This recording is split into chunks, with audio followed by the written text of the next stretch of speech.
Good morning, everyone. Thanks for coming back to officially start our second year of the Mental Health Integration Council. I'm really excited about today. We have a great agenda, really focused on conversations about equity and what it's going to mean for this work that we're embarking on. And so we have a few great speakers today who will be here to have kind of a discussion. But before we get into that, we thought we would take a look at the summary of our July meeting. And as you know, July was used to sort of take stock of what we've done and where we think we're at.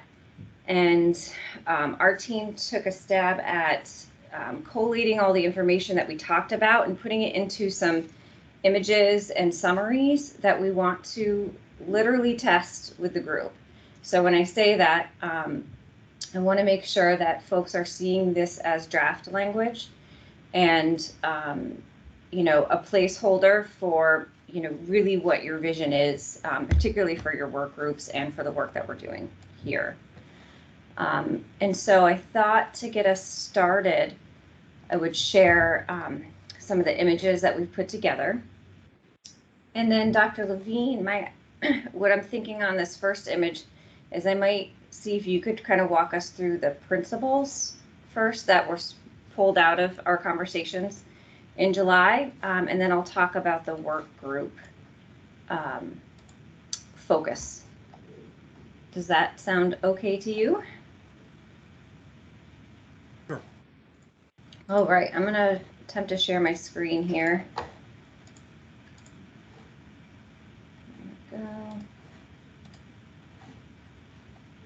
Okay. Let's see if I can make this bigger.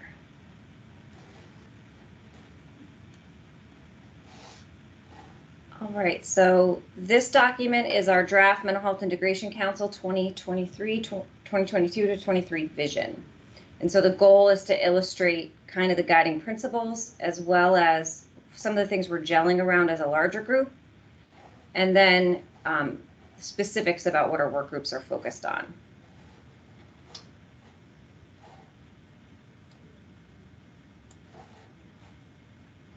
Okay, and Dr. Levine, you want to talk about these principles?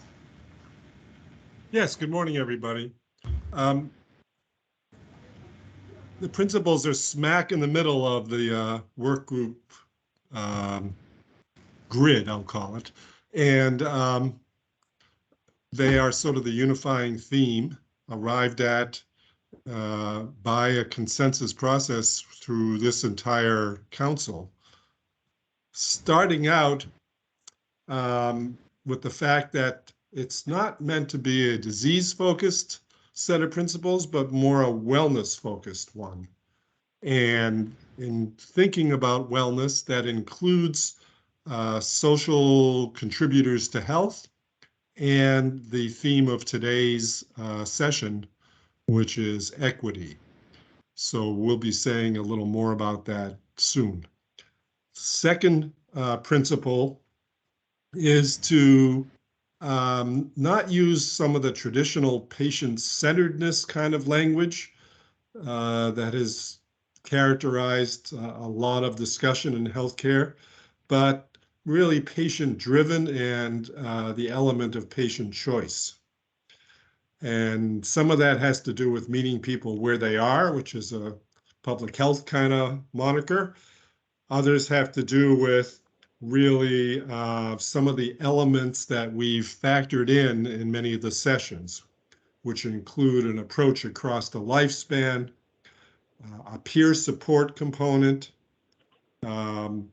outreach for those who are homebound or need support for caregivers, coordination of care. The third principle really is one that we haven't spent we spent time on it as we've discussed various models, but we haven't really devoted as much of a session to it, which is the reimbursement issues. And making sure that whatever we design, there has to be appropriate and sustainable reimbursement. And the ability to provide care with ease regardless of insurance. So obviously there are lots of issues buried within this one, and this has a direct interface with healthcare reform, but it's clearly a leading principle. The fourth one has to do with IT, which has to be robust, has a lot to do with how we exchange information, how we share information, utilize a health information exchange, have security and safety built in, and manage data. And of course, equity issues rise high in that category as well. And then the last principle is really, I think, one that everyone would like us to really stand on solid ground with, which is make sure that wherever we go, we come from an evidence-based foundation.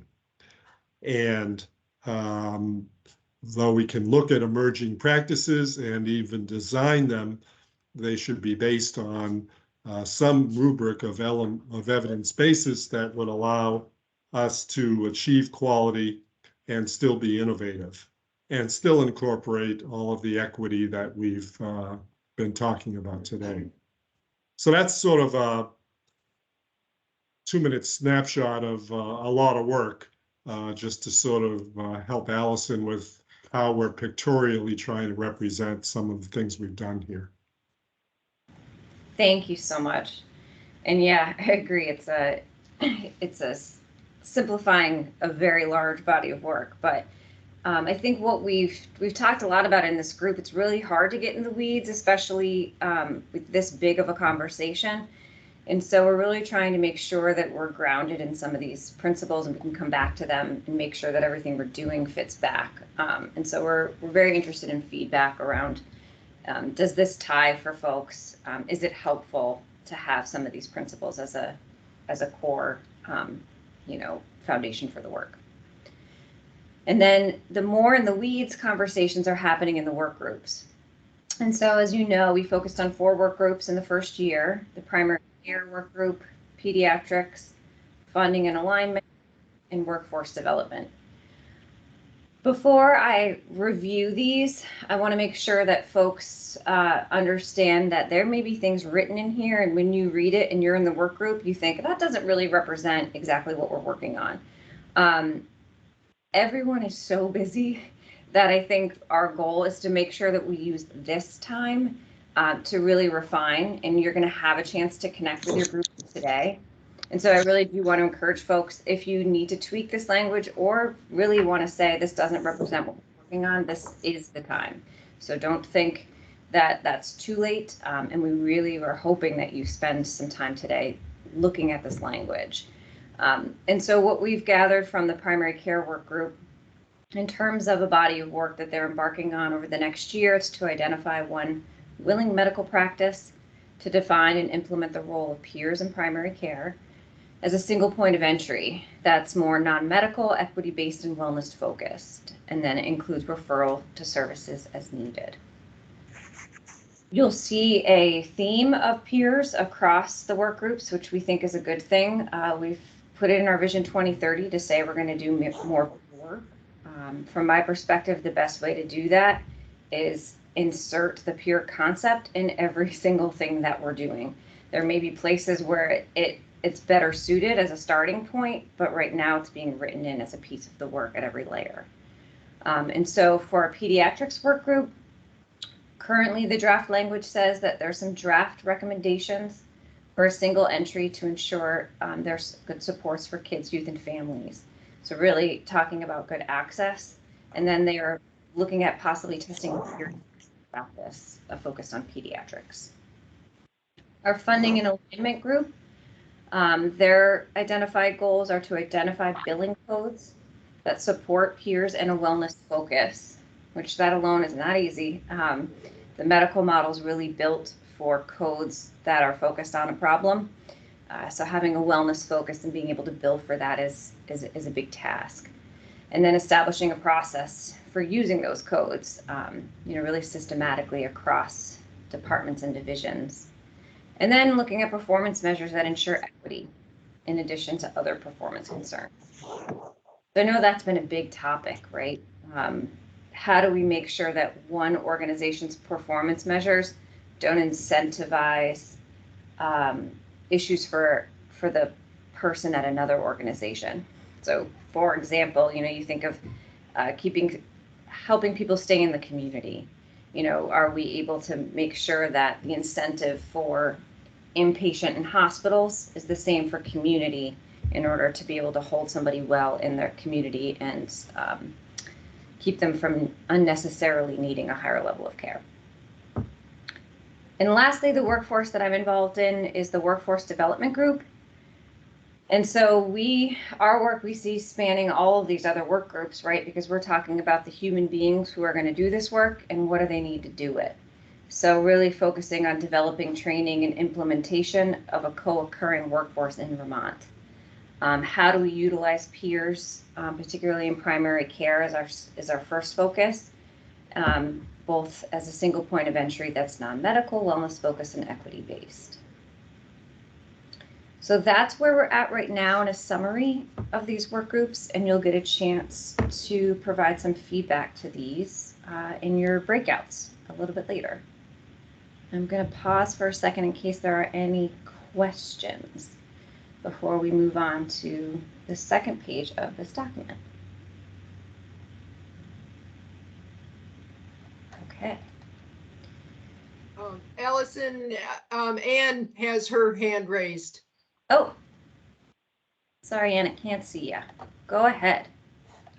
Thanks. I guess it's just a brief question to think about, not a discussion for now, but it just seems to me that the way the principles are framed, the real focus is quality initiatives around the mental health system, peers, and so forth, whereas they're not framed as how we integrate mental health within the healthcare system, and how to integrate and the barriers to integration is the task of the council, the integration council. So I'm trying to understand that a little better, because everything really seems to be framed as quality within the mental health system rather than how do we achieve the integration. So a question for later conversation, I guess.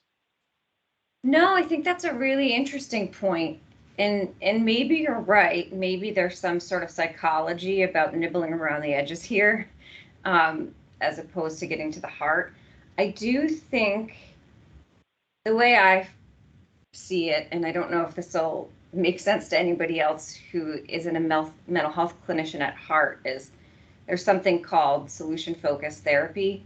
And it's sort of like, you identify the problem, and instead of talking about what you're going to do to fix the problem, you think about if the problem were fixed in a miracle overnight, how would you know it's different the next day if nobody told you that it was fixed?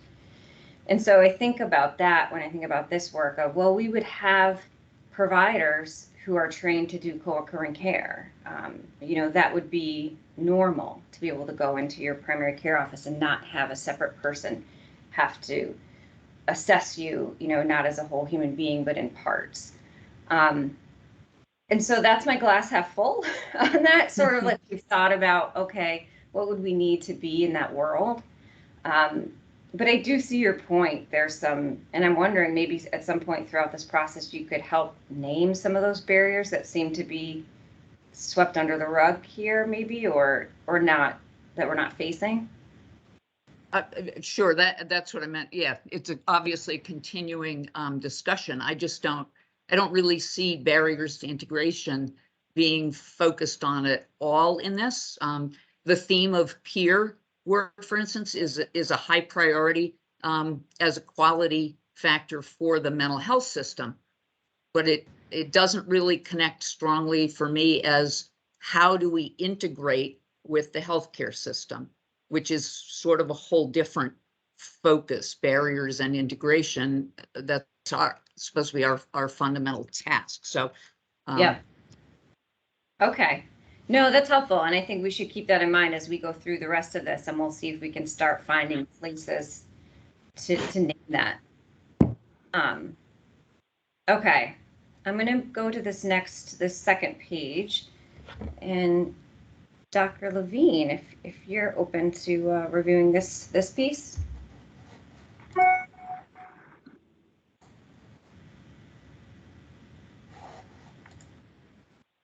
Did we lose Dr. Levine?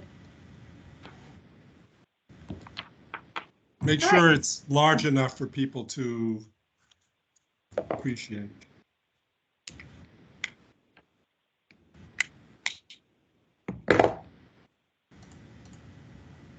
Great. So I do think a lot of this is really another way to illustrate a lot of what we were talking about. In terms of some of the principles, even though we're not using the term person-centered, the person is at the center of these concentric circles for sure, and is really the driving force. But we've taken care to incorporate the input we've gotten about peer support and make sure that that is a adhere to principle and concentric circle. We've looked at, this is a little bit like the socio-ecologic model that we use in the Department of Health, which looks at all kinds of levels, whether it be individual